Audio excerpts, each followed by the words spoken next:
तो वो उसने बड़ी चिल्लाते हुए कहा कि there is very big havoc blasting, peoples are crying, peoples are dead.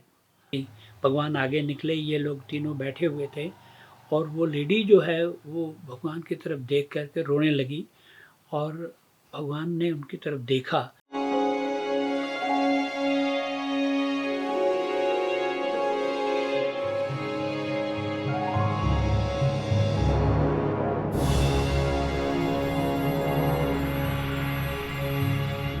सितंबर 9/11 जो अमेरिका के अंदर जो ब्लास्टिंग हुआ था, उन उस दिन जो है वो 11 मैं सेवा में पुट्टपर्ती में था और वहाँ पर N2 का जो सेवा दल था, वो सेवा दल खाना खाने के लिए गया हुआ था।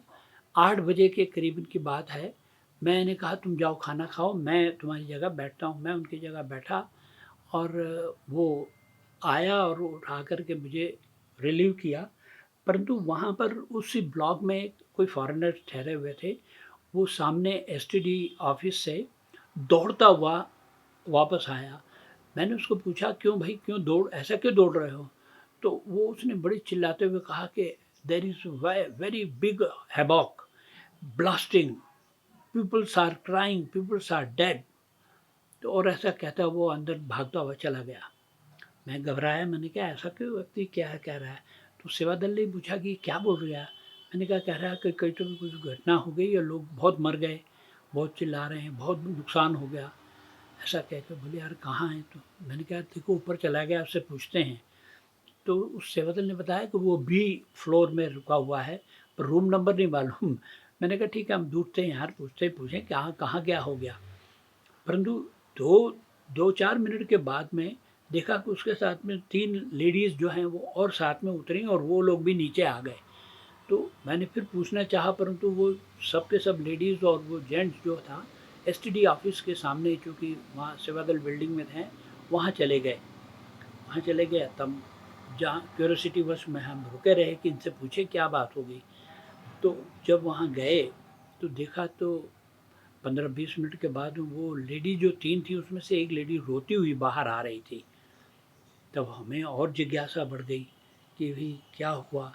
तो वो जो जेंट्स जो भाग के गया था उससे वो रुका। हमने कहा कि मिस्टर बताओ क्या बात हो गई, ये क्यों क्यों रो रही हैं और आप कहाँ नुकसान हो गया, कहाँ लोग मर गए? तब उसने बताया कि अमेरिका के अंदर अभी अभी हमें सूचना मिली, वो जर्मन था। उसने कहा मेरी लड़की का फ़ोन आया मुझे कि वहाँ जर्मनी में, वो अपने अमेरिका में ऐसा ऐसा बम ब्लास्ट हुआ है, तो वहाँ इस तरह से बहुत नुकसान हो गया, कई लोग मर गए, क्या हुआ कुछ पता नहीं।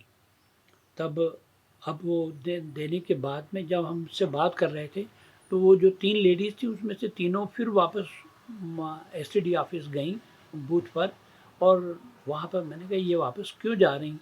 तो उन्होंने कहा शायद कुछ किसी को एसटीडी करना हो, बात करनी होगी। तब वो हम चूँकि अब इतनी इस संबंध में हम वहाँ खड़े रहे तो आधा पौन घंटा हो गया कि जिज्ञासा थी क्या हो गया, कहाँ हैं? इसी बीच में वहाँ पर वो उनसे जब कहा तो वहाँ उन्होंने जब ये बात कही तो मिस्टर अग्रवाल गुना वाले जो थे वो ग्रुप लीडर थे एसटीडी ऑफिस में। तो उनको उन्होंने जब बताया तो उन्होंने लाइन तोड़ करके उनको पहले बात करवा दी। वो लेडी पुनः रोती हुई बाहर आई और वो ये कहने लगी कि मैं वहाँ पर गई और मेरा बच्चा उसी बिल्डिंग में है जिस बिल्डिंग में ये ब्लास्टिंग हुआ है। तो 11वीं फ्लोर पर वो मेरा वहाँ पर फ्लैट है और वहाँ काफ़ी नुकसान हो गया है। और मैंने अपने मित्र को वहाँ जो रहते हैं उनके उनसे उनको अपने बारे में जानकारी दी, उस मेरे बच्चे के बारे में, क्योंकि वो अकेला छोड़ के आ गई थी और हस्बैंड मेरे टूर पर हैं, 2 दिन बाद वो आने वाले थे और मैं 3 दिन बाद यहाँ से जाऊँगी। तो मैं जानकारी चाहती थी कि उसका क्या हुआ। तो उसने जवाब दिया कि जो घायलों की लिस्ट में तो उसका नाम नहीं है और जो डेड बॉडियाँ रिकवरी की गई हैं उसमें भी उसका नाम नहीं है, बाकी और रिसर्च चल रहा है। ये सब सुनकर वो बहुत रोई और इमीडिएटली जैसे ही वो आई तो बोली मैं वापस जाना चाहूँगी। तब तक N2 में जो इंडियन एयरलाइंस का ऑफिस था वो ऑफिस वाले वो लोग बंद कर रहे थे। तो उनको कहा कि भाई देखो इस लेडी को कुछ मदद करो, कल ये वापस जाना चाहती हैं। तो उन्होंने उनकी मदद की और दूसरे दिन की उनको एक फ़्लाइट मिल गई। तो वो बेंगलोर से उनको वहाँ से फ़्लाइट थी और उन्होंने वो जाने लगी। दूसरे दिन प्रातः वो दोनों लेडीज़ जो उनके साथ आई थी, वो बाबा के दर्शन के लिए उनको ले गईं कि बोले चलो जा रहे हो तो आज बाबा के दर्शन करके फिर रात में निकल जाना। वो दर्शन के लिए जब गईं तो भगवान के सामने से पीछे जैसे गुजर रही थी, भगवान आगे निकले, ये लोग तीनों बैठे हुए थे और वो लेडी जो है वो भगवान की तरफ देख करके रोने लगी और भगवान ने उनकी तरफ देखा और आशीर्वाद के रूप में भगवान ने ऐसे हाथ उठाया और संतोषम संतोषम भगवान बोल रहे थे।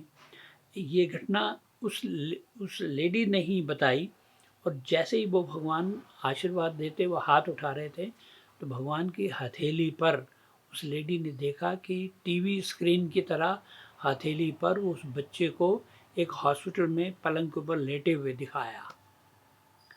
तो जोर से वो चिल्ला पड़ी, माय सन, माय सन। तो उसको और हंस रही थी और रो रही थी।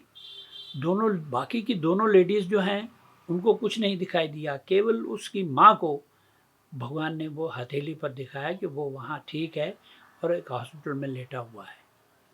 मतलब ये था कि भगवान का ये चमत्कार कहिए, भगवान का ये कहना चाहिए अंतरात्मा को सुनने की जो मादा है वो ये था।